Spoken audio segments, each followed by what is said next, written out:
नमस्कार दोस्तों, आशा है कि आप भी स्वस्थ रहेंगे। चलिए अपन शुरू करते हैं अपना मैनेजमेंट, है ना। तो अपना जो आज का टॉपिक रहेगा वो रहेगा मैनेजमेंट, कि मैनेजमेंट क्या होता है, किस प्रकार से होता है, उसको किस प्रकार से मार्केट में लाया जाता है, किस प्रकार से उसको अपने एक बिजनेस में उसको यूज़ कर कर किस प्रकार से उससे बेनिफिट लिए जा सकते हैं। मैनेजमेंट क्या होता है कि एक किसी चीज़ को ऑर्गेनाइज करके, किसी चीज़ को एक साथ रख कर, किसी चीज़ मतलब लोग, बहुत सारे लोगों को एक साथ रख कर उनसे आउटपुट निकलवाना, उनसे ज़्यादा से ज़्यादा आउटपुट निकलवाना और अपने जो बिजनेस है उसको बेनिफिट देना, मैनेजमेंट रहता है। तो मैनेजमेंट कहाँ से शुरुआत होती है? जो मैनेजमेंट होता है उसको स्टार्टिंग कहाँ से होगी? तो मैनेजमेंट की स्टार्टिंग पहले ऑर्गेनाइजेशन होनी तो चाहिए, फिर मैनेजमेंट करेंगे। तो ऑर्गेनाइजेशन होने के लिए क्या जरूरी है? ऑर्गेनाइजेशन होने के लिए अपन को पहले चाहिए एक आइडिया। क्या चाहिए? एक आइडिया, मतलब कि अपने मार्केट के अंदर अपने जो बिजनेस स्टार्ट कर रहे हैं उसको किस प्रकार से ऑर्गेनाइज करने के लिए पहले अपने पास बिजनेस आइडिया होना चाहिए। आइडिया मतलब कि अपन ने देखा मार्केट में कि बहुत सारी प्रॉब्लम्स हो रही है। जैसे अपन ने आइडिया लिया कि अपने मार्केट के आजू बाजू में इंडोर स्टेडियम नहीं है, तो अपने पास ये आइडिया आ गया कि अपने पास आइडिया ये हुआ कि अपने पास इंडोर स्टेडियम नहीं है, तो अपन क्या करेंगे? इंडोर स्टेडियम बनाएंगे। तो इंडोर स्टेडियम बनाने के लिए अपने पास क्या होना चाहिए? पहले एक आइडिया आया, आइडिया आने के साथ साथ अपने पास बहुत सारी फैसिलिटीज़ होनी चाहिए। जैसे फाइनेंशियल फैसिलिटीज़ होनी चाहिए, लैंड होना चाहिए, ह्यूमन रिसोर्सेज होने चाहिए। उस आइडिया को स्टैब्लिश करने के लिए पहले रजिस्टर ऑफिस में रजिस्ट्री करवानी पड़ेगी। तो ये सारे बहुत सारे काम होते हैं। ये काम किस में आएंगे? ये सारा जो वर्क रहता है, जो बिजनेस के स्टार्टिंग से स्टार्टिंग में ही आ जाते हैं, तो वो आती है प्लानिंग में। आइडिया आ गया अपने पास, फिर आती है प्लानिंग। प्लानिंग का मतलब ये होता है कि जब भी अपन को कोई ऑब्जेक्टिव, कोई उद्देश्य है, कोई एम अपने पास आया, एम अपन ने डिसाइड कर लिया कि ये अपना अभी इन फ्यूचर अपन इस तरीके से वो एम अपन गेन करना चाहेंगे, तो उसके लिए अपन को पहले क्या करना पड़ेगा? अपन को पहले करना पड़ेगा प्लानिंग। तो प्लानिंग में क्या रहेगा? प्लानिंग में सबसे पहले रहता है कि अपन जो ऑब्जेक्टिव हैं वो अपन पहले डिसाइड कर ले।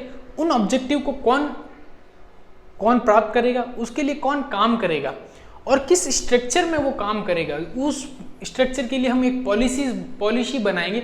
वो पॉलिसी होती है प्लानिंग के अंदर। जैसे अपन ने सोचा कि अपन इंडोर स्टेडियम बनाएंगे। इंडोर स्टेडियम पहले तो ये सोचेंगे इंडोर स्टेडियम बनाएगा कौन। इंडोर स्टेडियम बनाने के लिए पहले अपन को एक ठेकेदार ढूंढना पड़ेगा। ठेकेदार के साथ मजदूर आएंगे, मजदूरों को भी फीस देनी पड़ेगी, वहां पर फाइनेंशियल हेल्प जाएगी। तो फाइनेंशियल हेल्प कौन देगा? तो अपन सोचेंगे यार बैंक से आएगा, बैंक से पैसा लेंगे, थोड़ा बहुत पिताजी से फंडिंग ले लेंगे, कहीं और दोस्तों से उधार ले लेंगे, रिलेटिव लोगों से उधार ले लेंगे, पैसा लोन ले लेंगे। इस प्रकार से अपन ने एक प्लान किया कि अपन इस प्रकार से वहां से पैसा लेंगे। ठीक है, ये अपनी हो गई प्लानिंग। प्लानिंग में क्या हुआ कि अपन प्लानिंग में ये देखते हैं कि अपन पहली बात तो ये देखेंगे कि ये प्लानिंग कब करनी है, किस जगह पे करनी है।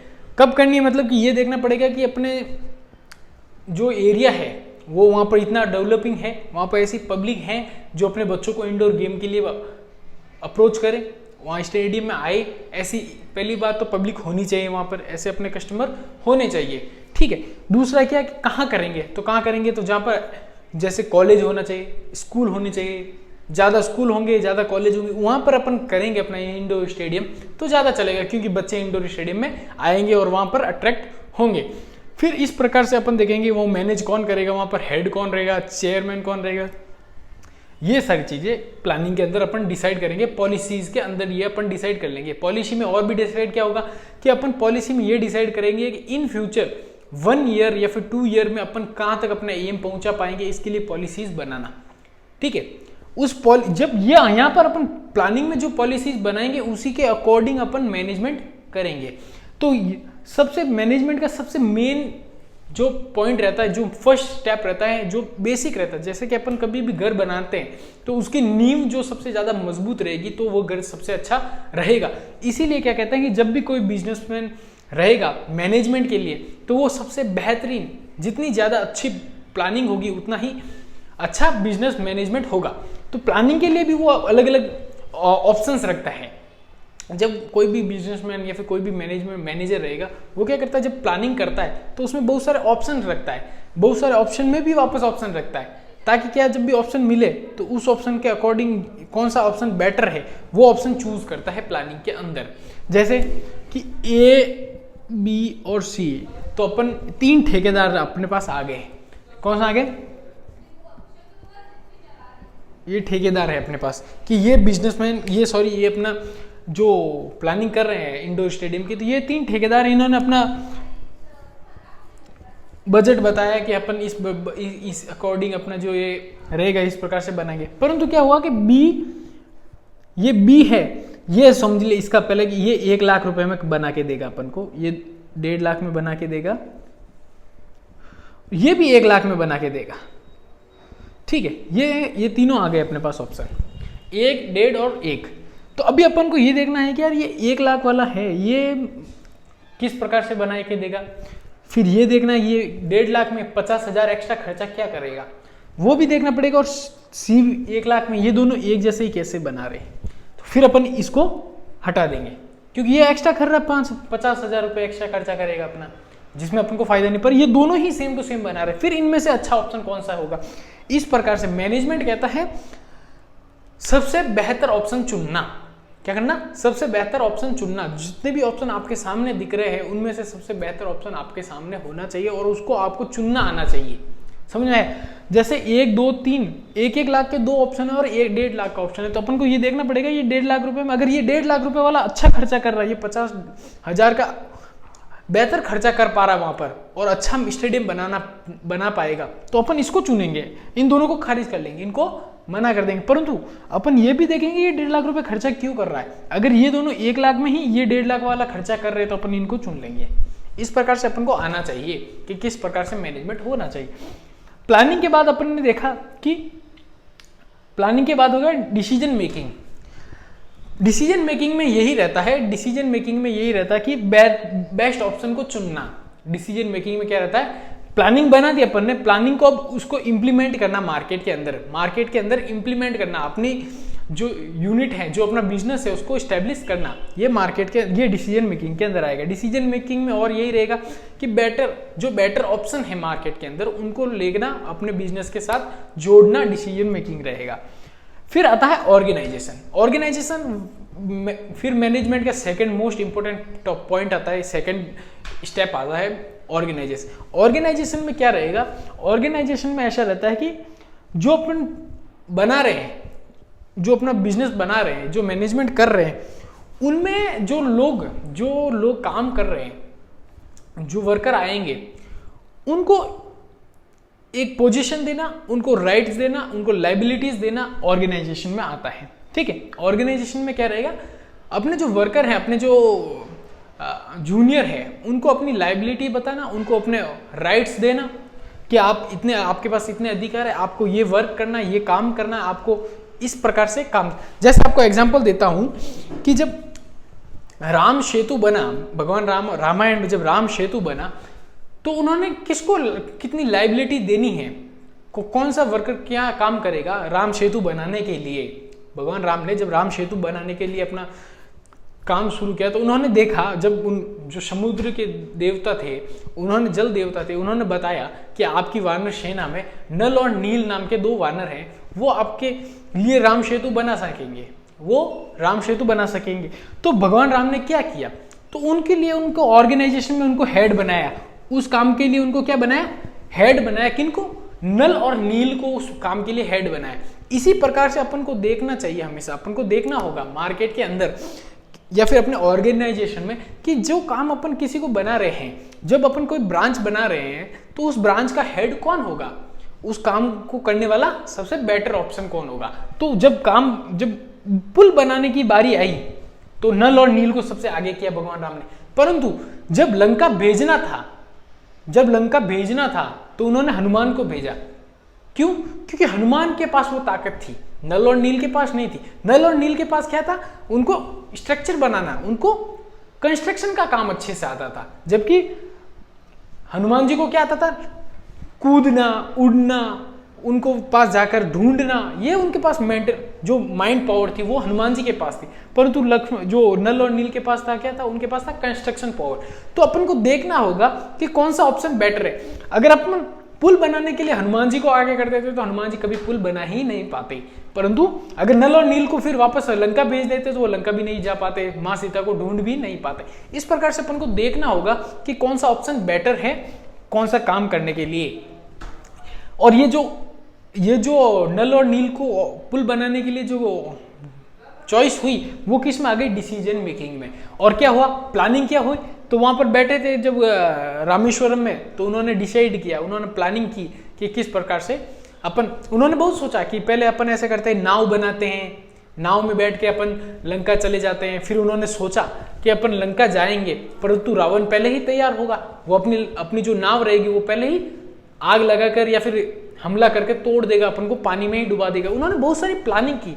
उसके बाद उन्होंने फाइनल डिसीजन किया कि अपन जैसे जैसे आगे बढ़ते रहेंगे वैसे वैसे पत्थरों से पुल बनाते रहेंगे, जहां जब तक आगे जाते रहेंगे तब तक पुल बनाते रहेंगे। ये उन्होंने प्लानिंग की। ठीक है, फिर अपना ऑर्गेनाइजेशन आ गया। ऑर्गेनाइजेशन में क्या रहेगा कि लोगों को अपने अधिकार देना, उनको अपनी लाइबिलिटीज बताना, जो अपने स्ट्रक्चर में अपने जो ऑर्गेनाइजेशन में काम करेंगे उनको उनकी राइट्स एंड लाइबिलिटीज बताना। फिर नेक्स्ट पॉइंट आता है डायरेक्शन, निर्देशन देना। जो अपने पॉलिसीज बनाई है अब उनको इंप्लीमेंट करना। उन जो पॉलिसीज अपन ने पहले बना दी है प्लानिंग के अंदर, फिर अपन ने स्ट्रक्चर भी बना दिया, डिसीजन भी ले लिया, फिर स्ट्रक्चर बना दिया कि इस स्ट्रक्चर में कौन हेड रहेगा, कौन मैनेजर रहेगा, कौन चेयरपर्सन रहेगा, कौन ब्रांच हेड रहेगा, कौन, ये सारी चीजें अपन ने देख ली, फोरमैन रहेगा, कौन वर्कर रहेंगे, ये सारी चीजें अपन ने देख ली स्ट्रक्चर के अंदर ऑर्गेनाइजेशन में। फिर अपन देखेंगे डायरेक्शन। डायरेक्शन में क्या रहता है, डायरेक्शन में क्या रहता है कि जो अपन ने पॉलिसी बनाई है वो अच्छे से इंप्लीमेंट हो रही है या नहीं हो रही है, उनका देख रेख करनी, ऊपर से कंट्रोलिंग करनी। जैसे भगवान राम ने जब पुल बन रहा है तो भगवान राम वहां पर पत्थर नहीं डाल रहे, या फिर जो नल और नील है वो पत्थर नहीं डाल रहे वहां पर, वो वहां पर देख रहे हैं। जैसे आपने देखा वो कंस्ट्रक्शन, कहीं बिल्डिंग का कंस्ट्रक्शन चलता है तो वहां पर जो कंस्ट्रक्शन का जो हेड रहता है, जो ठेकेदार रहता है, वो वहां पर येलो कलर की टेक के जो हेलमेट रहता है वो लगाकर वहां पर खड़ा रहता है और वो वहां पर से डायरेक्शन करता है। वहां से देखता है कि वो रेत उठाओ, वहां से वो ईंट लेकर वहां जाओ, वहां जगह खाली है, वो वहां क्या करता है, वो डायरेक्शन करता है, वो वहां को दिशा निर्देश कर रहा है कि जो अपन ने पॉलिसीज बनाई हैं, जो प्लानिंग में जो अपन ने स्ट्रक्चर बनाया है, वो दीवार का स्ट्रक्चर, उस दीवार के स्ट्रक्चर को वो बराबर बन रहा है या नहीं बन रहा। पहले जब अपन प्लानिंग की कि इस प्रकार से ईंटें लगेगी तो वो ईंटें बराबर लग रही है या नहीं लग रही, ये वो क्या करता है, कंस्ट्रक्शन का वो जो हेड रहता है वो देखता है। तो वही क्या कर रहे हैं, डायरेक्शन यही कहता है। डायरेक्शन कहता है कि आप देखिए कि जब प्लानिंग की गई थी तब वो काम हो, जैसा प्लानिंग में बनाया गया था वैसा हो रहा है नहीं हो रहा, ये डायरेक्शन कहता है। फिर डायरेक्शन का एक काम और है, वो है मोटिवेशन। डायरेक्शन का काम क्या है, मोटिवेट करना। जैसे आपने देखा कि जब दीवार बना रहे तो कुछ मजदूर थे, उनके पाँव में ऐसे नाटक कर रहा कि मेरे पाँव में दर्द है, मेरे शरीर में दर्द है, काम नहीं हो रहा, तो उसको मोटिवेट करना कि अगर तू मोटिवेट करेगा तेरे को इतना पैसा मिल जाएगा, ऐसे काम करेगा, ऐसे काम। अगर वो मोटिवेशन भी दो टाइप का, एक पॉजिटिव मोटिवेशन, एक नेगेटिव मोटिवेशन। नेगेटिव मोटिवेशन रहेगा कि वो काम नहीं कर रहा तो उसको कहेंगे तेरे 50 रुपए कट हो जाएंगे, नाटक करेगा तो 50 रुपए कम हो जाएंगे, 100 रुपए कम हो जाएंगे तेरी जो वेजेज हैं उसमें से, मजदूरी में से, तो वो काम करेगा, फिर वो काम करने लग जाएगी क्योंकि उसको मोटिवेट हुआ। वो किस में आया, डायरेक्शन का एक काम है मोटिवेशन। ठीक है, जैसे अंगद का एग्जाम्पल लेते हैं रामायण के अंदर। तो अंगद क्या हुआ कि अंगद जब भगवान राम ने बाली को मारा तो बाली ने अंगद को बोल दिया कि आप अपने काका के साथ, सुग्रीव के साथ रहेंगे और इनके साथ काम करेंगे, इनकी मदद करेंगे, ये जहाँ रहेंगे इनके डायरेक्शन में आप काम करेंगे अंगद को। पर अंगद उस डिप्रेशन में चला गया, अंगद वो काम ही नहीं कर पा रहा था, अंगद बस चुपचाप चल रहा था उनके साथ, कुछ काम नहीं कर रहा था, वो बस डिमोटिवेट था। तो भगवान राम ने उसको बिलीव दिलाया, उसको ऐसे हाथ, उसके कंधे पे हाथ रखकर बताया कि तू बहुत ताकतवर आदमी है, तू इस प्रकार से अपनी जो पावर है उसको वेस्ट मत कर। फिर उन्होंने उसको मोटिवेट किया और फिर उनको काम दिया, उनको राइट्स दिए, उनको लाइबिलिटीज दी, और फिर वो लंका में गए और रावण का जो अहंकार था, जो ईगो था, उसको तोड़ा और फिर वो वापस आए, उनको मोटिवेट किया। तो मोटिवेट बहुत अच्छी मैनेजमेंट की एक स्किल है जो बहुत पावरफुल होती है लोगों से अच्छे से काम करवाने के लिए। ठीक है, नेक्स्ट है लीडरशिप। लीडरशिप के अंदर क्या होता है, नेतृत्व क्षमता। मैनेजमेंट कहती है कि आपके जब आप किसी को काम कर रहे हैं, जब आप ग्रुप में काम कर रहे हैं, तो आपका एक लीडर होना जरूरी है, जिसके जो लीडर रहेगा उसके थ्रू तो आप काम करवा पाएंगे, इंप्लीमेंट करवा पाएंगे। अगर सभी एक झुंड में रहेंगे तो काम नहीं होगा। जैसे सुअरों का झुंड होता है तो सुअर कोई काम नहीं कर पाते हैं, वो अच्छे तरीके से काम नहीं कर पाते हैं। परंतु जब भी आपने देखा होगा कि शेर का एक झुंड चलता है, शेरों का जब झुंड चलता है, जब वो शिकार के लिए निकलते हैं तो एक आगे रहता है, वो डायरेक्शन देता है उन सबको, उनको निर्देश देता है, उनका लीडर रहता है और उसके पीछे पीछे वो सारे चलते हैं। परंतु ऐसे सुअरों में सुअर जो ऐसा रहता है ऐसे घूमने फिरते हैं। तो उसी प्रकार से अपन को समझना होगा कि जब भी अपन किसी ग्रुप में काम करते हैं तो अपन ग्रुप में एक लीडर होना चाहिए, एक लीडर होना चाहिए, ठीक है, लीडरशिप कहती है। फिर होता है कंट्रोलिंग। कंट्रोलिंग कहती है, कंट्रोलिंग यहाँ आपको दिख रहा होगा, यहाँ तो बंद हो गया, कंट्रोलिंग यहाँ आएगा। तो कंट्रोलिंग कहता है कि जब आपने जो पॉलिसीज बनाई हैं उन पॉलिसीज को और आपके जो आपके डायरेक्शन के बाद जो रिजल्ट निकला है, पॉलिसीज और कंट्रोलिंग दोनों को एक साथ रखना, जो एक्चुअल रिजल्ट है और जो पॉलिसी बनी थी, जो प्लानिंग में पॉलिसी बनाई थी, उनको कंपेयर करना कंट्रोलिंग के अंदर आता है। और अपन को देखना, उन दोनों को एक साथ देखना कि अपने रिजल्ट में कहाँ प्रॉब्लम आई है। अगर रिजल्ट कमजोर है, अगर कम आया है, तो उसको बढ़ाने के लिए क्या क्या स्टेप किए जाएंगे, ये कंट्रोलिंग में किया जाता है। और देखना कि अच्छा काम हुआ है तो इसको और इंक्रीज किस प्रकार से किया जाएगा, ये सारी चीजें कंट्रोलिंग में आती है, ठीक है। ये इस प्रकार से अपन इनको रामायण से भी साथ में जोड़ सकते हैं कि फिर अपन ने जब युद्ध किया, जब भगवान राम के डायरेक्शन में रावण से युद्ध किया गया, तो वहाँ जब पॉलिसीज बनी थी कि किस प्रकार से हनुमान आगे रहेंगे, लक्ष्मण कौन सी जो सेना रहेगी उसको संभालेंगे, कौन सा सुग्रीव कौन से डिपार्टमेंट को संभालेंगे, जामवंत जी कौन से डिपार्टमेंट को संभालेंगे, सुग्रीव ये अंगद कौन से डिपार्टमेंट में रहेंगे, नल नील, ये सारे जो ब्रांचेस थी उनकी, वो किस प्रकार से हमला करेंगे, किस प्रकार से कौन से दिन कौन सी सेना आगे रहेगी, कौन से दिन कौन सी पीछे रहेगी, वो सारी चीजें किस में आती है। और फिर युद्ध जीतने के बाद अपना रिजल्ट क्या रहा उससे मैच करना कि जब अपन ने सोचा था कि युद्ध करने से पहले अपने कितने सैनिक मरेंगे और एक्चुअल में कितने मर गए, उसको कंपेयर करना, ये सारी चीजें प्लानिंग में आती है। और भी भगवान राम का अपने जब अभी बात चल रही है, तो भगवान राम एक बहुत ही शानदार लीडर थे और बहुत ही शानदार मैनेजमेंट भी उन्होंने किया। कैसे कि रामायण में जब भगवान राम युद्ध के लिए जाते हैं तो उनके साथ मानव सेना नहीं रहती है, उनके साथ मानव सेना नहीं रहती। जब रावण के साथ तो बहुत ताकतवर मानव सेना भी है, राक्षस भी है, और उसके साथ तो बहुत जो तांत्रिक सेना है, और उसके साथ अमर भी सेना थी। एक जो सेना का जो उसका डिपार्टमेंट था वो अमर था, परंतु भगवान राम के साथ वैसा नहीं था। उनके साथ सबसे डिफिकल्ट सेना थी, मतलब बंदर और भालुओं की सेना। बंदर आपने देखा होगा वो कितने क्रिटिकल होते हैं, कितने बदमाश होते हैं, कितने मस्तीखोर होते हैं कि वो एक जगह बैठ भी नहीं सकते, वो 1 घंटे या फिर 2 घंटे तक एक जगह पर बैठ भी नहीं सकते। और उनके थ्रू एक युद्ध लड़ना और उसको जीतना और उनके साथ प्लानिंग बनाकर जीतना, ये बहुत बड़ा काम होता है। और वो काम भगवान राम ने किया, क्योंकि वो भगवान थे और उन्होंने किया, वो काम भी किया और वो अच्छे से सक्सेसफुल किया और वो जीते भी। तो वही काम मैनेजमेंट भी वही कहता है कि सबसे मुश्किल से मुश्किल परिस्थिति, डिफिकल्ट से डिफिकल्ट पोजीशन में भी रहने के बाद भी आप किस प्रकार से लोगों से काम निकलवा सकते हैं अपनी स्किल्स के थ्रू, यही मैनेजमेंट होता है। वही कि भगवान राम ने बंदरों से युद्ध बंदरों के साथ अपनी सेना बनाकर, भालुओं के साथ मिलकर एक दुनिया का उस वक्त का सबसे बड़ा ताकतवर राक्षस को मार गिराना एक मैनेजमेंट की स्किल है ये, ठीक है। इस प्रकार से मैनेजमेंट कहता है कि किसी ग्रुप से अपना पूरा काम करवाना, एक अच्छी ताकतवर, मतलब उनकी पूरी क्वालिटी से उनका काम निकलवाना मैनेजमेंट होता है। और इसको आगे पढ़ेंगे। अभी अपन ने